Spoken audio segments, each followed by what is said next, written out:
오늘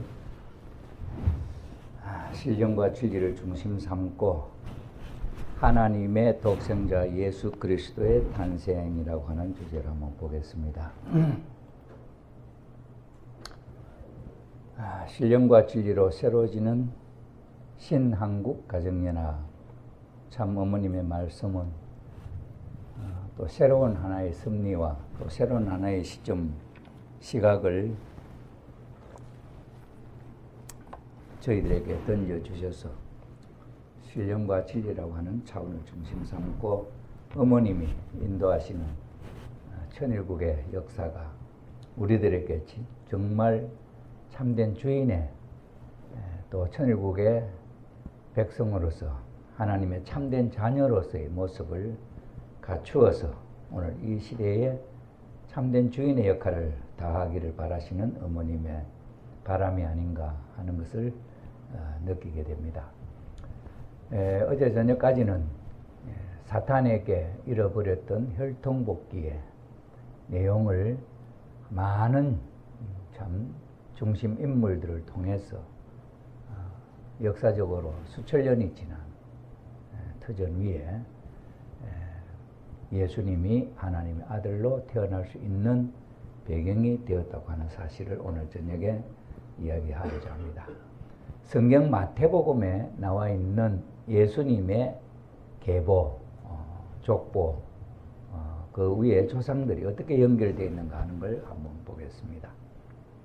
아브라함은 아담 10대 이후 노아로부터 10대 이후 아브라함 이렇게 되어 있죠. 그 다음에 아브라함으로부터 보면은 아브라함이 이삭을 낳고 이삭은 야곱을 낳고 뜻적으로 중심인물, 섭리의 중심인물로 아벨, 즉 기준으로 연결되는 계보를 우리는 볼 수가 있습니다. 아브라함이 이삭이나 야곱 형제가 있지만은 그 중심의 흐름은 이삭이고 그 다음에 야곱이고 야곱 중에서 12아들이 있지만은 그 가운데 네 번째 아들 유다와 더불어서 섭리가 또 연결이 되었습니다.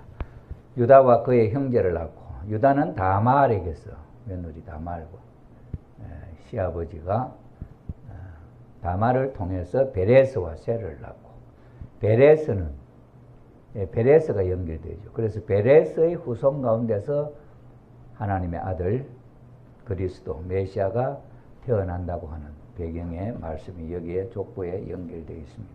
그래서 베레스는 어제 저녁에 우리가 공부한 대로 어머니 뱃속에서 어머니 복중에서 태어날 때 원래는 동생으로 점지되어 있었는데 야곱이 장자복귀한 그 심정적 터전 위에 그런 조건이 있기 때문에 이제 바로 엄마 뱃속에서 동생이 형님으로 먼저 태어날 수 있는 조건을 갖췄기 때문에 이 베레스가 형인 세라를 밀쳐버리고 먼저 태어나게 되었다. 아기 베레스가 또 하나님의 뜻이 거기에 의중이 가감이 되었겠지요. 복귀 섭리를 통해서 장자복귀의 기준이 세워졌다 할지라도 어린 아기가 무슨 의식이 있어서 어떻게 그렇게 되었겠냐, 그죠? 그런데 성경 역사에 보니까 어린 아기가 뱃속에서 막 서로 막 밀치고 싸우고 하더니 아기가 하나 먼저 태어나는데 베레스더라. 손에 실감은 아이는 나중에 태어났다. 그것이 어제 저녁에 우리가 장자복귀 유다와 다말은 우리 인간의 눈으로 볼 때 있어서는 며느리와 시아버지라고 하는 불륜의 입장이지만 그런 관계를 통해서 축복의 혈통을 귀하게 생각하는 아마 유다 그 12형제 가운데서 많은 부인들이 며느리들이 있었겠지만 그 가운데 가장 유독 이 다말이라고 하는 며느리가 아마 그런 특별한 참 일을 한 그런 인물로 되어 있어서 이렇게 성서의 역사에 나타난 특별한 부인이 되었다 이렇게 보겠죠. 그래서 다말을 통해서 베레스는 헤스론을 낳고 헤스론은 람을 낳고 람은 아미나답을 낳고 아미나답은 나손을 낳고 나손은 살몬을 낳고, 살몬은 라합에게서 보아스를 낳고, 보아스는 롯에게서 오벳을 낳고, 롯하고 보아스 이런 사람들, 라합 이런 사람들 과부였다. 과부였어. 성경에 자세히 읽어보면은 보아스에서 롯을 통해서 오벳을 낳고, 오벳은 이새를 낳고, 이새는 다윗 왕을 낳았다. 우리는 다윗 왕 하면은 다윗 왕, 사울 왕, 솔로몬 왕 3대 왕이 있죠. 그죠? 그 다윗 왕입니다. 이새는 다윗 왕을 낳았고, 다윗은 우리아의 아내에게서, 자기 정실 부인이 아닌 우리아 그 장수의 부인이 우리아의 아내에게서 솔로몬을 낳고, 솔로몬은 르호보암을 낳고, 르호보암은 아비야를 낳고, 아비야는 아사를 낳고, 아사는 요사밧을 낳고, 요사밧은 요람을 낳고, 요람은 우시야를 낳고, 우시야는 요담을 낳고, 요담은 아하스를 낳고, 아하스는 히스기야를 낳고, 히스기야는 므낫세를 낳고, 므낫세는 아몬을 낳고, 아몬은 요시야를 낳고, 바벨론으로 이가할 때 요시야는 여고냐와 그의 형제를 낳으니라. 여고냐는 스알디엘을 낳고, 스알디엘은 스룹바벨을 낳고, 스룹바벨은 아비훗을 낳고, 아비훗은 엘리야김을 낳고, 엘리야김은 아소를 낳고, 아소르는 사독을 낳고, 사독은 아킴을 낳고, 아킴은 엘리웃을 낳고, 엘리웃은 엘르아사를 낳고, 엘르아사는 mat단을 낳고, mat단은 야곱을 낳고, 야곱은 마리아의 남편 요셉을 낳습니다. 야곱이가 요셉을 낳습니다. 마리아에게서 요셉을 낳으니라. 마리아에게서 그리스도라 칭하는 예수가 나시니라.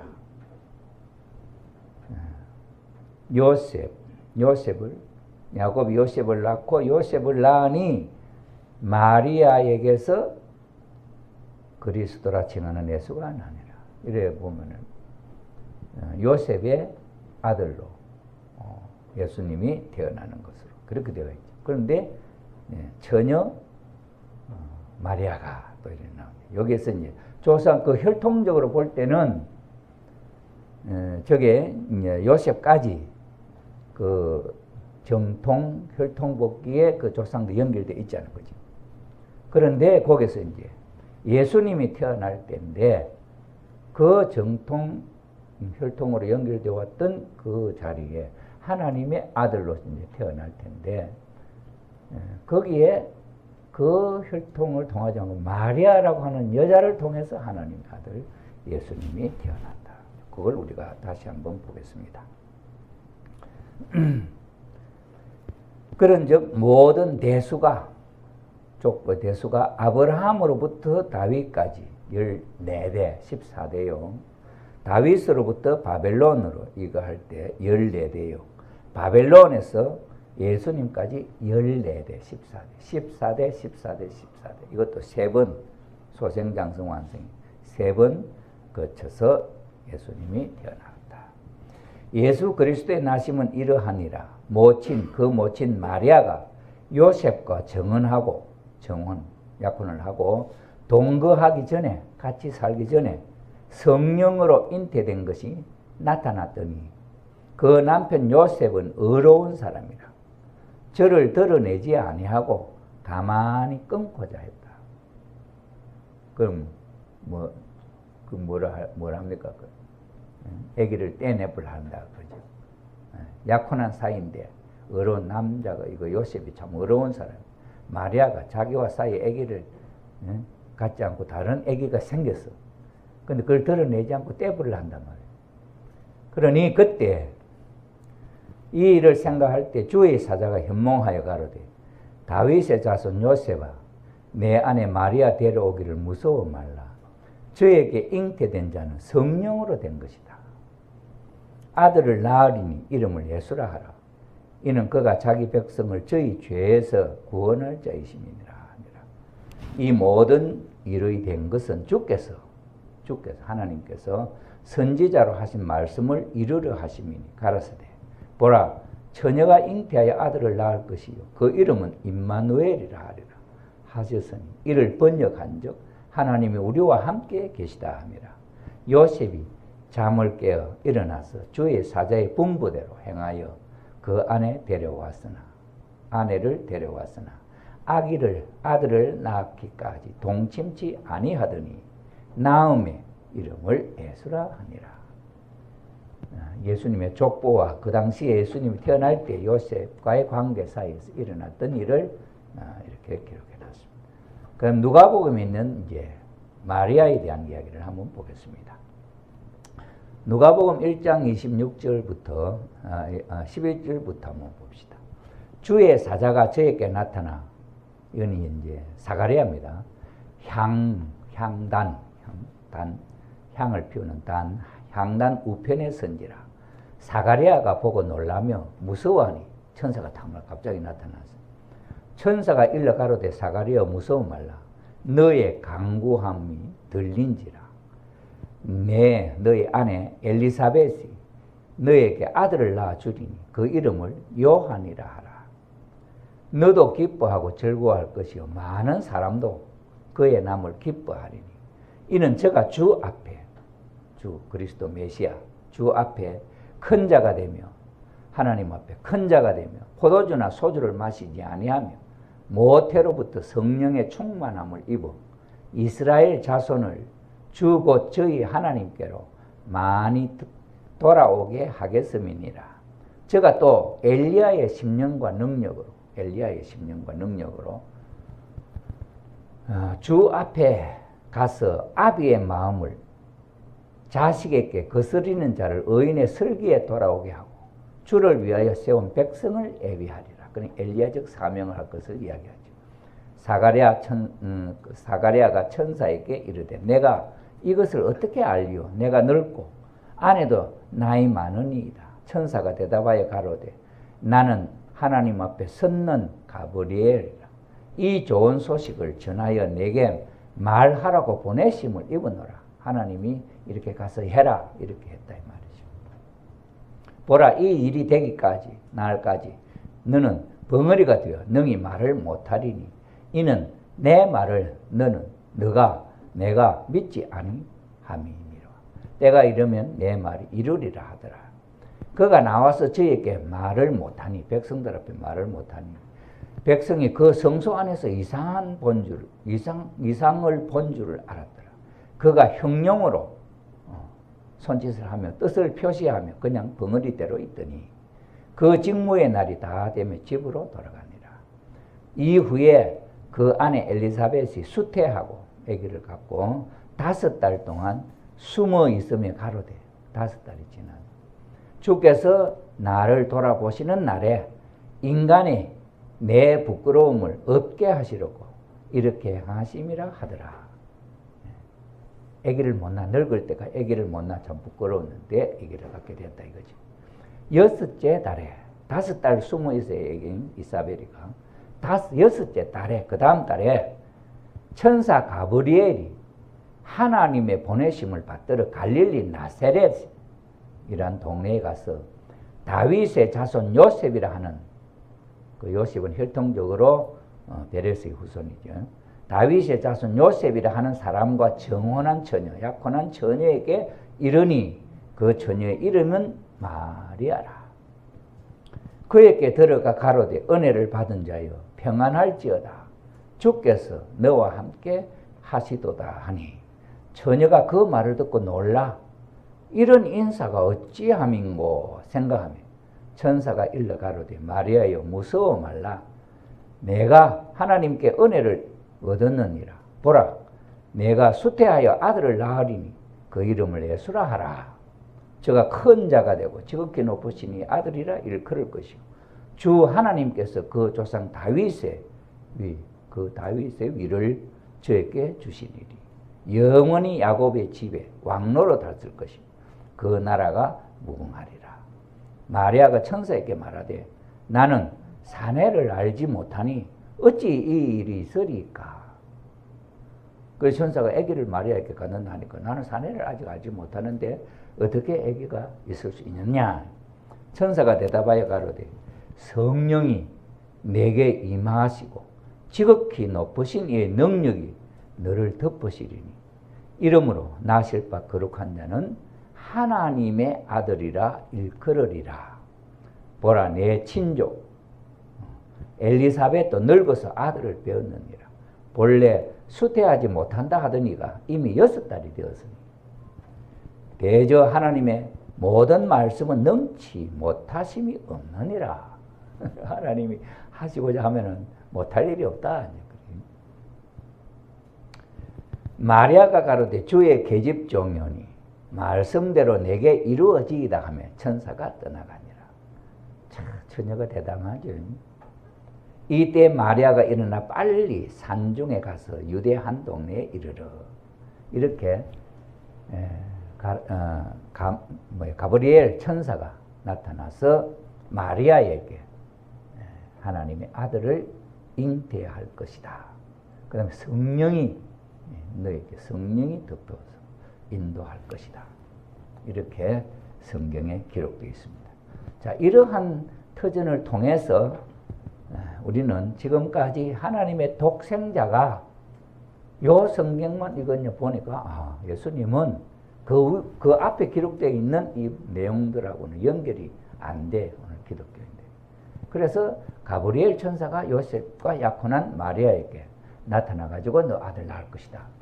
이렇게 하는 이 뚝 떨어져서 그건 뛰어넘어서 하나님으로부터 바로 메시지가 떨어져서 처녀의 몸으로 하나님의 성령에 의해서 동정녀 마리아, 처녀, 남자를 모르는 처녀가 아기를 가져서 낳은 아들이 예수님. 그가 바로 하나님의 아들이다. 이렇게 알고 있다. 자, 그래서 우리는 지금까지의 그 내용을 우리가 살펴본 바에 의해서 아브라함, 이삭, 야곱을 거쳐서 다말대에 와가지고 하나님의 아들이 이제 장자 복귀를 통해서 가인아벨을 통하지 않고 형제 가인아벨 복귀를 통하지 않고 이미 이제 완료됐기 때문에 그 다음에 하나님의 복귀 섭리는 먼저 선조, 먼저 중심 인물이 닦아놓은 또는 이루어놓은 그 섭리적인 틀을 바톤 이어받듯이 이어받아서 그 다음을 이루어나가는 섭리를 하신다 말이죠. 그래서 아담, 노아의 믿음의 기대를 세우는 헌재에 성공한 그 심정적 터전 위에 아브라함이 섰다 하는 이야기도 나왔고 아브라함에 있어서 이삭, 아브라함과 이삭은 일체고 이삭에 있어서 그 아들 예수와 야곱이 형님, 예수로부터 형님의 직분을 사는 데까지, 사는 데로부터 또 예수가 이삭이 야곱을 축복을 하고 장자의 축복을 하고 그 다음에 그 형 이삭이 죽이려고 하는 것을 극복을 해서 사랑하는 자리까지 요게 장자 복귀 야곱이가 형 에서로부터 장자를 산 그에 대한 결과로서 이제 죽지 않고 그것이 자기 것이 되게 된 내용이었다. 그래 그때가 야곱의 나이가 40대라 그래. 그래 그때 이미 장자 복귀를 한 그 섭리적인 배경을 이어받아서 베레스가 동생이 형님 된 그 내용을 이어받아서 아기 베레스가 엄마 복중에서 동생이지만 형님으로 이렇게 바꾸어서 나올 수 있다. 왜? 누가 닦아놓은? 야곱이가 예수를 통해서 장자를 이미 확보해 놓은 그 조상의 배경을 그것을 가지고 자기가 생길 때는 동생이었는데 셀라가 형인데 그래서 먼저 손을 내밀고 나오려고 그러는데 산파가 그 손을 다시 밀어 넣었어. 그래서 그 애기 둘이서 뱃속에서 밀치고 싸워서 동생 베레스가 형을 밀치고 형을 뒤로 밀어버리고 자기가 먼저 이 세상에 태어나게 되었다. 그래서 엄마 뱃속에서부터 하나님의 아들이 이제 먼저 태어날 수 있는 조건을 확보를 했다. 그래서 예수와 야곱은 베레스와 셀라는 가인과 아벨의 입장이었는데 그 가인이 본래 아벨 자리에 돌아가고 아벨이 장자의 자리를 확보를 했다. 장자는 아담을 대신하는 입장이고, 그 다음에 차자는 장자는 천사장을 대표하는 입장이고, 아벨은 아담을 대표하는 입장이었는데, 그게 이제 하나님 아들이 자리를 복귀를 해서, 주인의 자리를 복귀를 해, 형님의 자리를 복귀해서, 그 다음에 이 세상에 하나님 아들로 먼저 태어날 수 있는 조건이 베레스에서 세워졌다 그랬죠. 자, 그런데 그 다음에 이제 문제는, 베레스 이후에 바로 메시아가 오실 수 없었던 것은, 메시아라고 하는 것, 이제 하나님 아들로 그 터전을 통해서 독생자로 이 세상에 아담이 잃어버렸던 그 위치를 다시 복귀해서 하늘로부터 태어날 수 있는 조건이란 말이에요. 그래서 그 조건이 메시아라, 메시아가 바로 태어날 수 있었는데, 아브라함이 재물 실수한 것, 그것을 탕감하는 기간, 그리고 이스라엘 유대 민족이 가정에서 민족으로 기반이 커지는 기간이 필요했다. 그래서 400년 뒤에 그런 역사가 바로 이루어질 수 있는 터전이 못된 것은 이스라엘 유대 민족이 애굽에 속국으로 있었고, 그 나라가 만약에 모세가 이스라엘 유대 민족하고 거기 벌써 궁중에 있을 때 밖에 한번 나가보니까 히브리인들끼리 막 싸우더라 이거야. 그때 그걸 말려줬잖아요. 애굽인을 쳐 죽여버리고. 그랬을 때 이스라엘 유대 민족이, 모세는 바로 궁중에서 왕으로 자랐지만은 우리 편이구나 하고 이스라엘 백성들이 하나로 믿었으면 모세는 거기서 왕이 되어가지고 이스라엘 백성들과 함께 선민 국가를 세울 수 있었다. 그런데 이스라엘 유대 민족이 모세를 불신하고, 그래서 모세가 탈로나버린 광야로 도망을 갔다가 다시 출애굽하는, 그래서 다시 민족을 이끌고 가나안 땅에서, 하나님이 약속한 땅 가나안 땅에서 민족 국가를 세우기까지의 그 이스라엘 유대 민족이 항상 불신함으로 말미암아 그 과정을 탕감하는 기간으로 많은 세월이 흘러갔다 하는 거예요. 그래서 예수님이 태어나실 때 그때까지의 탕감 조건을 세운 터전 위에 말라기를 통해서 메시아가 태어날 수 있는 준비 400년, 그래서 사탄 분립서 400년 기간이 지난 터전 위에 하나님의 아들이 비로소 태어날 수 있는 이스라엘 유대 민족을 터전을 해요. 그러나 이스라엘 유대 민족은 애굽의 속국이었다.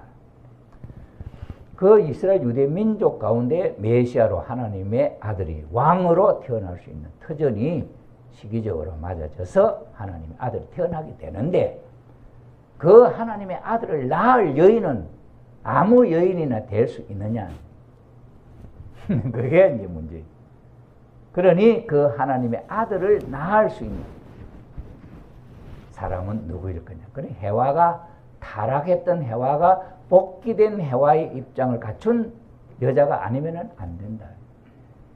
그래서 이제 지금까지 혈통복귀는 후 아담을 복귀하는 섭리였고, 그 후 아담을 복귀하는 섭리의 엄마의 역할이, 그 다음에 그 역할이 사라를 통해서 해와가 아담을 버리고 천사장에 갔던 그 모습을 아브라함이 사라를 버려서 애굽 왕께 내줬다가, 그 내주는 그 자리에 스스로 해와가 아담을 버리고 갔기 때문에 내주는 그 입장에서 애굽 왕 바로에게 갔다가, 그러나 그 마음을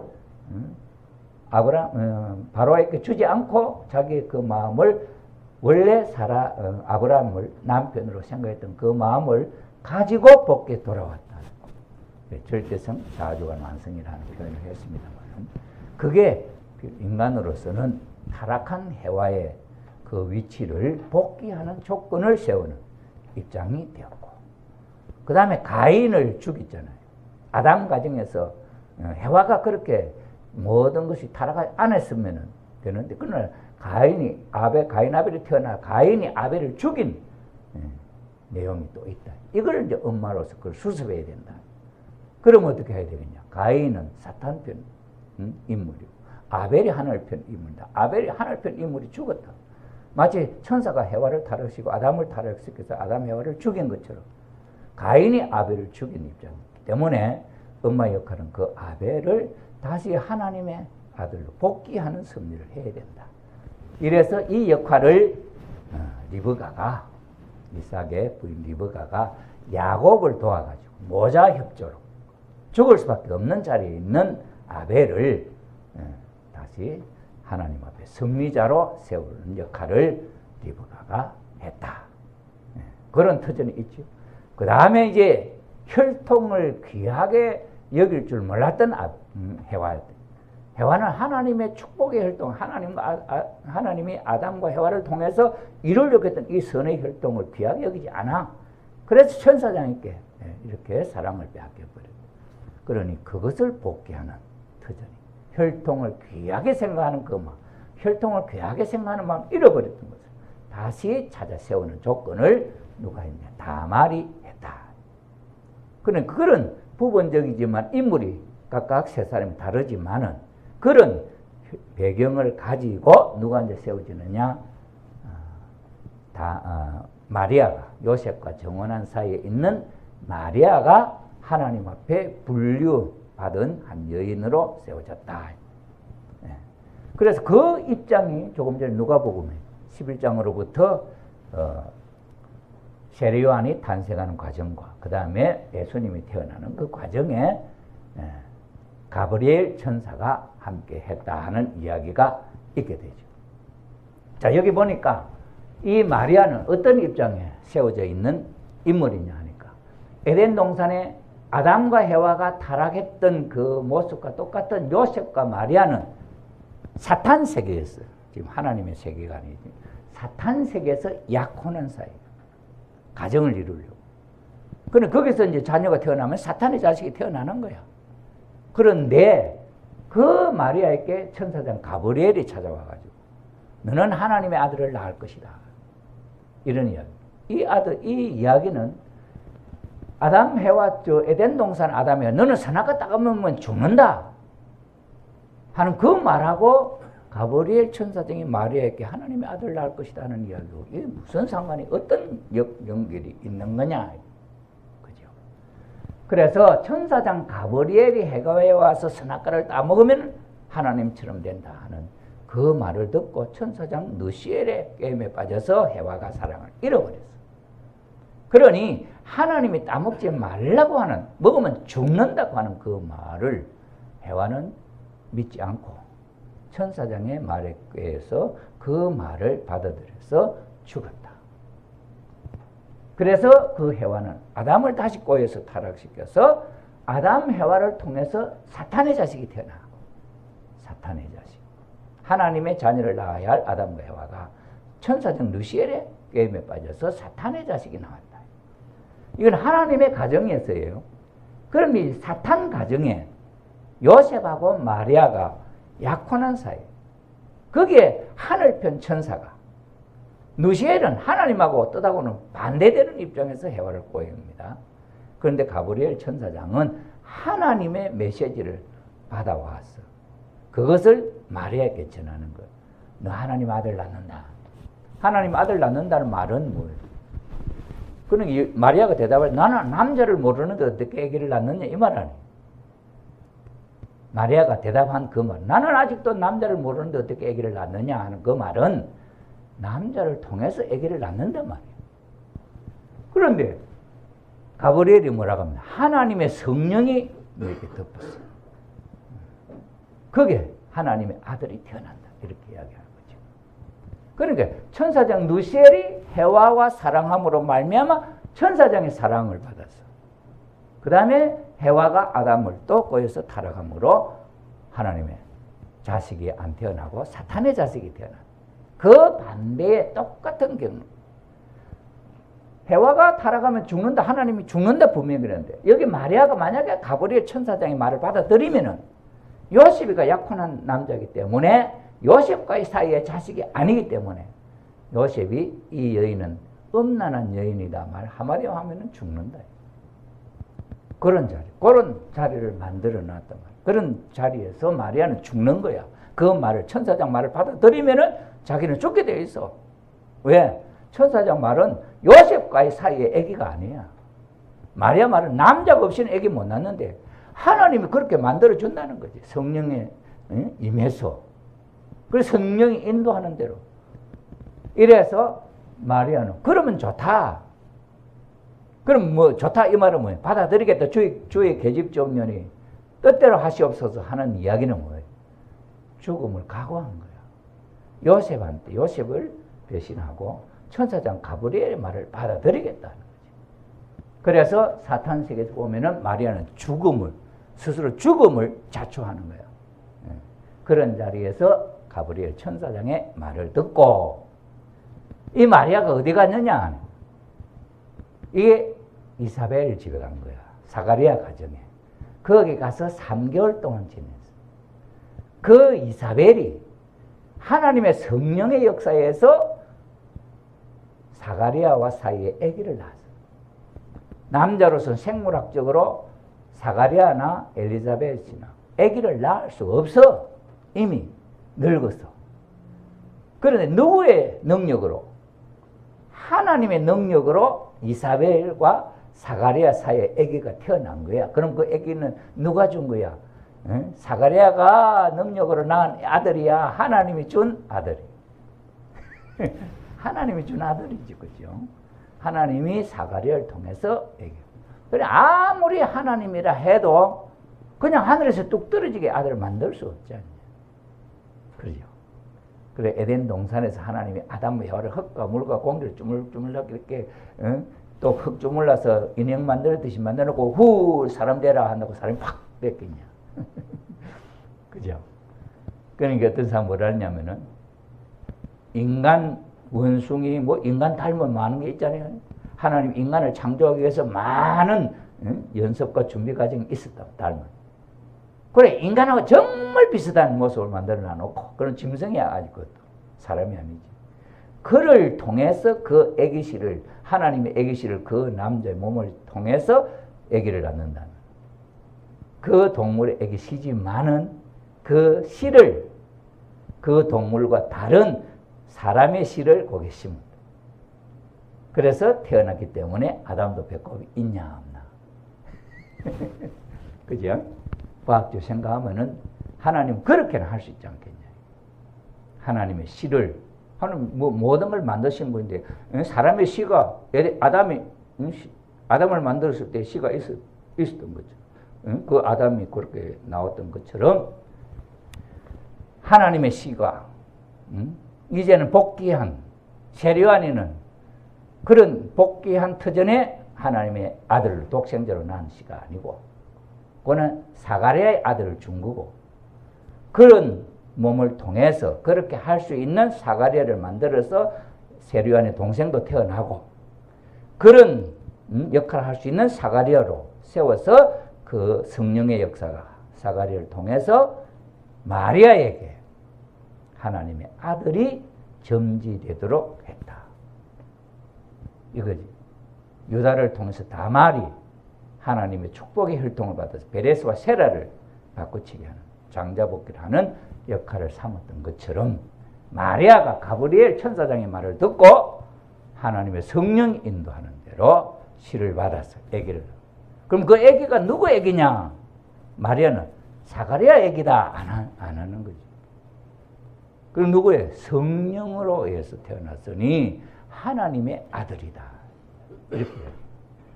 그러니 요 입장을 우리가 놓고 보면은 이 마리아는 에덴 동산의 아담과 해와 사이에 일어난 그 사건하고 똑같은 환경을 만들어 놓고 그래서 하나님은 타락한 그 내용을 1:1 tan감복귀 똑같은 것으로 잃어버렸던 것을 다시 복귀한다. 우리는 중심인물이 아닌 우리는 적은 가치의 tan감 조건이라는 것으로도 조건적으로 tan감을 해 올라갈 수 있지만은 중심인물은 1:1 tan감복귀를 해야 된다. 그러니 해와가 타락했던 그것을 그 해와 같은 입장에 있는 마리아가 똑같이 천사장의 말을 듣고 타락했던 해와가 천사장의 말을 듣고 하나님의 아들을 낳는 일로 복귀를 한다 이 말이에요. 그래서 이 요셉이도 그런 상황을 마리아가 아기를 가진 것을 자기 아기 아닌 다른 아기를 가진 것을 아는 요셉이가 가만히 이제 아기를 떼버리려고 하니까 하나님이 꿈에 나타나서 요셉아 그러지 마라. 성령에 의해서 아기를 가지면 하나님의 아들이다. 큰 하나님, 큰 자의 하나님의 아들이다.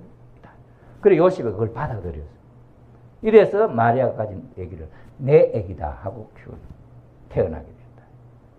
근데 그게 고향에서 살 수 없으니까 다른 동네로 이사를 갔어. 왜? 집에 있으면 저놈이 장가도 안 간다며 아기를 가졌다가 자꾸 손가락질하고 말이 했고, 그건 누구 아기냐 자꾸 해서 이러면 그 곤란하네.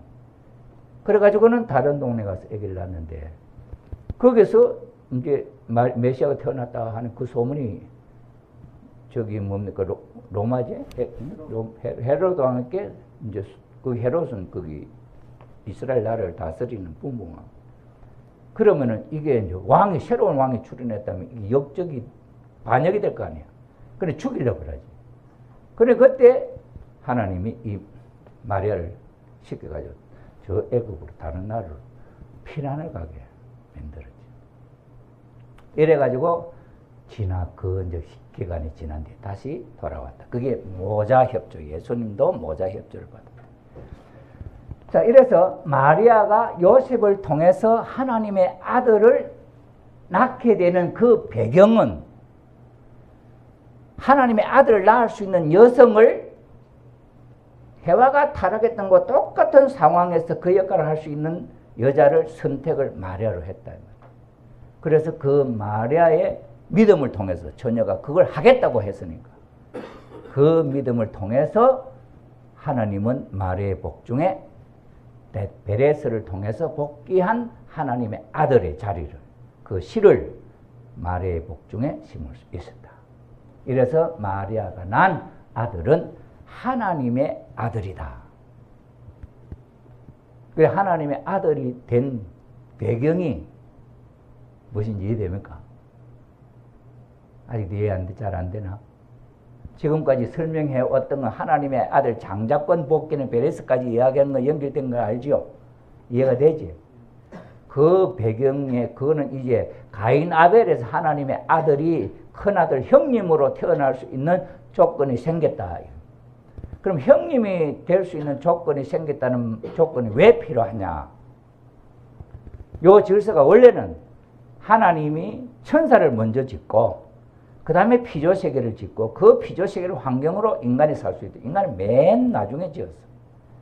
맨 나중에 지은 인간이지만은 이 인간은 위치적으로 창조로 볼 때는 맨 나중에 창조됐지만은 위치로 볼 때 있어서는 종의 위에 하나님의 자녀로 맨 나중에 지은 아들이 종의 위에 하나님의 아들이고 그 아들의 종이 천사다.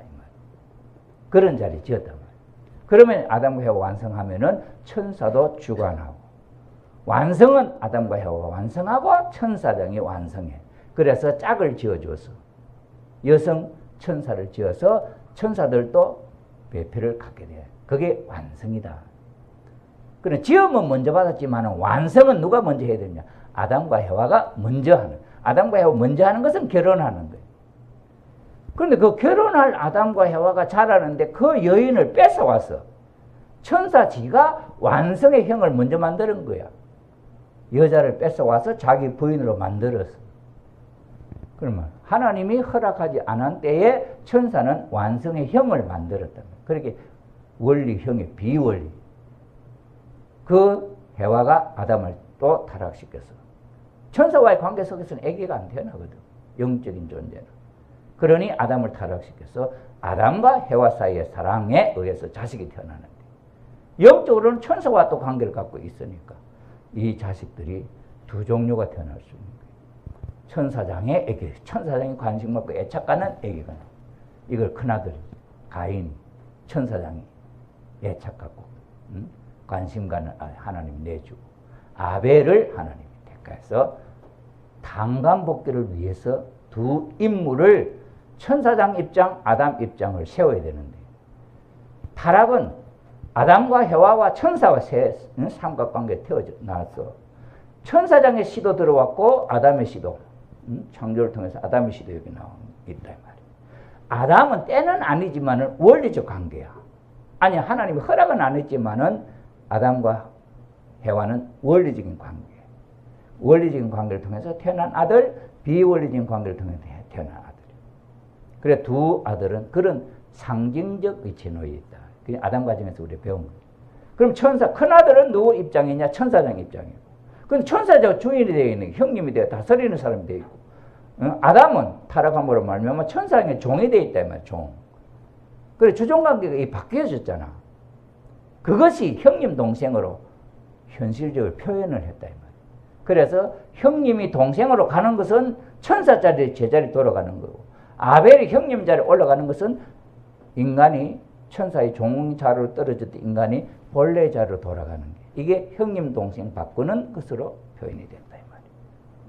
이래서 베레스가 그걸 엄마 복중에서까지 복귀를 했기 때문에 이제 하나님의 아들이 제자리로 돌아왔단 말이에요. 그러니 그 터전을 가지고 하나님의 아들이 이 세상에 상둥이가 아닌 처녀의 몸으로 태어날 수 있는 조건이 생겼다. 그 여인은 마리아로 해와가 타락했던 것을 복귀할 수 있는 중심 인물로 마리아가 선택되었다 이 말이에요. 그래 마리아가 천사의 말을 듣고 너 처녀의 몸으로 아기를 갖는 거야. 해와가 너 처녀의 몸으로 아담과 결혼하지 않은 사이에 너 천사장하고 불장난하면 안 돼.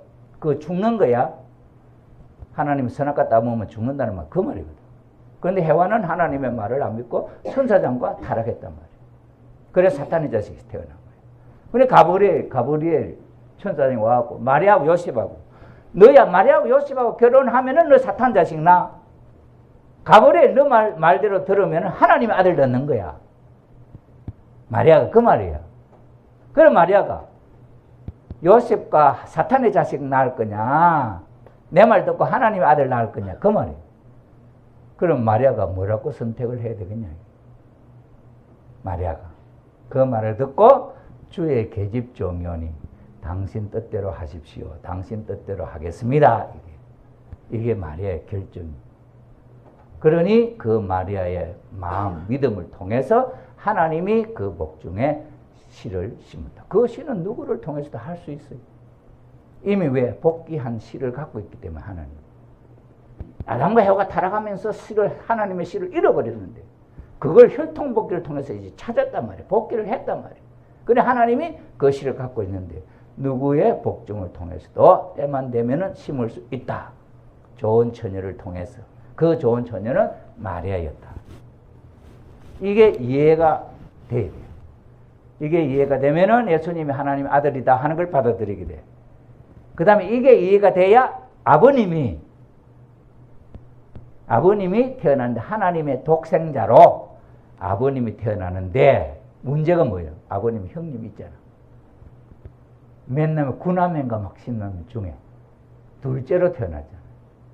그러면 그 형님은 원죄가 있나 없나? 아버님은 원죄가 있나 없나? 이렇게. 여기 문제 걸리지. 그럼 어떻게 할 거냐? 아버님은 하나님의 독생자로 처음 태어날 때부터 하나님의 씨를 심은 거냐? 아버님은 누구야? 응? 그 아버지 문용규? 문경유, 김경계. 예. 그 사이에 태어난 아들인데 그 아들이냐 용수의 동생이냐 하나님의 독생자냐. 그래가지고 아버님 원죄가 있다 이제 그런 얘기 한 거야. 무슨 말인지 알겠습니까? 그런데 하나님은 이미 하나님의 아들의 씨를 베레스를 통해서 복귀를 했단 말이에요. 그런데 예수님은 죽어버렸어. 다시 독생자를 보내고 싶다면 하나님이 씨를 갖고 있잖아. 복귀된 씨가. 그러니까 여성만 조건만 되면 때만 되면 어디든지 하나님은 필요한 데 심을 수 있다. 그래서 태어날 수 있다. 그렇게 태어난 분이 아버님이다. 그러니 아버님은 구남매 가운데 태어나더라도 하나님의 독생자로 태어날 때부터 하나님의 씨로 태어난 분이다.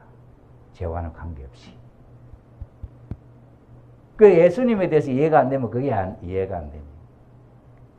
예수님이 어째서 하나님의 독생자로 원죄 없이 태어날 수 있느냐? 원죄로 원죄 없이 태어날 수 있는 예수님을 이해하려면은 방광복귀의 혈통복귀의 조건이 베레스에서 이루어졌다. 엄마 뱃속에서부터 맏아들로 태어날 수 있는. 맏아들은 첫째 태어난 아들 아니야. 그러니 하나님의 아들이 바로 태어날 수 있다. 쌍둥이가 필요 없다. 형님 동생 그 관계가 이제 필요 없다. 하나님의 아들이 복귀되었다.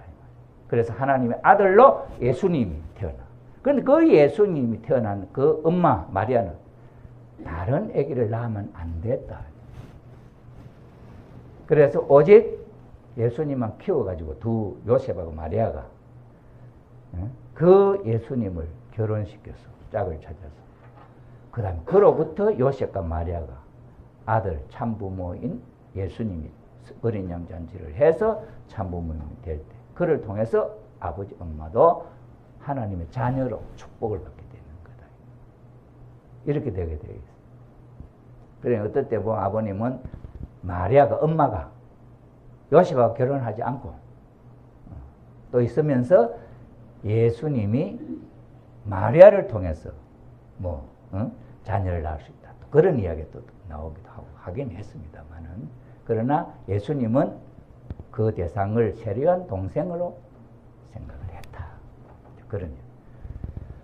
자, 그래서 예수님이 하나님의 아들 독생자로 원죄 없이 태어나게 된 배경 이해됩니까? 지부장님. 예수님이 하나님의 아들로 원죄 없이 태어나게 된 배경이 있다. 복귀된 과정을 거쳤기 때문에 원죄가 없죠. 그래. 혈통 복귀를 한 터전은 하나님이 어디든 아기씨를 당신의 독생자 아기씨를 여성을 통해 심을 수 있는 조건을 다 갖고 있다 이 말이에요. 그죠? 그게 예수님이 태어나는 배경이에요. 그런데 그 이제 여자가 아무 여자는 아니라 해와가 타락했던 것을 그 해와의 자리를 복귀한 여성이 있어야 되겠다. 그래 그 역할을 하는 여성이 마리아단 말이에요. 그럼 마리아는 또 저렇게 할 수 있는 배경이 없이 아무 여자는 저렇게 될 수 있느냐? 저렇게 될 수 있는 배경이 어디서 닦아졌느냐? 사라는 가인이 아브라함이 내놨잖아요. 남의 부인 가라고 내놨단 말이야. 바로의 부인 아비멜렉의 부인으로 내놨단 말이야. 그런데 그 내놓은 사라는 마음에 추호도 그 사람한테 부인으로 간다는 마음 없다. 그래서 다시 본래의 자리로 돌아왔다. 그렇죠. 그래 그 터전이 마리아에게나 선배 우띠 있고 그 다음에는 모자 협조로서 하나님의 아들을 낳을 수 있는 아들은 모자 아니에요. 아들 낳으면 모자 관계 되잖아요. 그 모자 협조로 하늘 앞에 아들을 바칠 수 있는 자리가 됐잖아요. 그 다음에 혈통을 귀하게 여기는 다말이. 그러니 하나님의 아들 낳겠다. 너 요셉 아들 낳을래? 하나님 아들 낳을래? 하나님의 축복받은 하나님의 아들을 낳겠다는 혈통을 귀하게 생각하는 마리아니야. 그러니 그 마리아는 이미 타락했던 해와의 자리를 복귀하는 심정적 위치에 섰다 이 말이에요. 이게 중요한 거예요. 무슨 내용인지 알겠어요? 마리아는 신령과 진리. 그래서 우리가 신령과 진리. 어머님이 말씀하시는 신령과 진리는 마리아가 그런 해와의 타락했던 해와의 자리를 복귀하는 심정적 자리에 섰다. 그게 하나님 마음속에 있잖아요. 사라를 통해서 그 다음에 리브가를 통해서 다마를 통해서 세 여인을 통해서 복귀한 심정적 터전 위에 마리아가 그런 마리아를 하나님이 세울 수 있잖아요. 이미 그런 복귀된 터전이 있으니까 그런 마리아도 하나님이 세울 수 있다 이 말이에요. 그래서 그 마리아를 하나님이 택했어요. 그 마리아의 심정적 터전이 자기 자신도 그걸 알았단 말이에요. 그전에는 약혼했어요. 요셉이 약혼할 때는 그 위치를 몰라 자기는. 가브리엘 천사가 와서 메시지를 줄 때 그때 자기의 위치를 확신하는 거예요. 나는 아직도 아무 남자를 모르는데 어떻게 할 수 있느냐? 이럴 때 자기의 절대성 자주를 하나님의 딸로서의 사라가 복귀했던 그 심정의 자리에 서는 거예요. 하나님의 아들을 낳는 엄마로서, 해와로서. 그 다음에는 리브가의 모자협조의 엄마의 위치를 해보. 하나님의 혈통을 귀하게 생각하는 다말의 심정적 위치를 확보한 여자가 된 거지. 그러니 그때는 이미 죽음을 각오한 거지. 하나님의 아들 낳을. 왜? 세상적으로는 죽게 되어 있는 자녀니까. 그러니 죽음도 겁내지 않고 오케이 했다. 그게 잃어버린 해와의 입장을 복귀하는 입장이 마리아가 된다. 그래서 하나님이 그 마리아의 복중을 통해서 하나님의 아들 예수님을 주시게 됐다. 이래서 예수님이 마리아를 통해서 태어나. 그런 태어날 때부터 하나님 아들이기 때문에 천사들이 와서 시중을 들고 경배를 하고 동방박사들이 와서 경배를 하고. 그래서 온 세상 이미 하나님 아들임을 다 증거를 하는 거 아니에요. 하나님 아들이 아니면 누가 와서 그 경배하겠어요? 하나님 아들이면 천사들이 와서 어떻게 시중 들겠어요? 그래서 예수님은 태어나면서부터 하나님의 이 세상과의 혈통과는 관계없는 하나님의 원죄 없는 아들로 태어났다. 그 심정적 배경은 저거다. 기독교는 아직 저걸 몰라.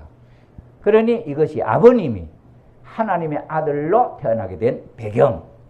그럼 마리아가 하나님의 아들을 낳을 수 있는 배경. 이건 어머님이 이야기하는 신령과 진리. 그게 사라, 리브가, 다말. 이래서 마리아가 복귀를 했어요. 그래서 실질적으로는 마리아 엄마이기 때문에 예수님의 부인이 안 돼. 그래서 예수님이 이 땅에 하나님의 아들로 태어나가지고 17살 때 엄마한테 나 결혼해야 돼. 내 색시 될 사람은 누구다. 중매해라. 그래. 아담이 하나님이 아담을 만들어 놓으시고 아담이 어린 애기 때 아니고 성장해서 그 다음에 그 갈비뼈를 뽑아가지고 여자를 만들었어요. 그죠?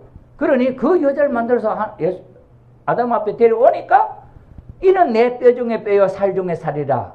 내 뼈 중에 뼈고 내 살 중에 살이라.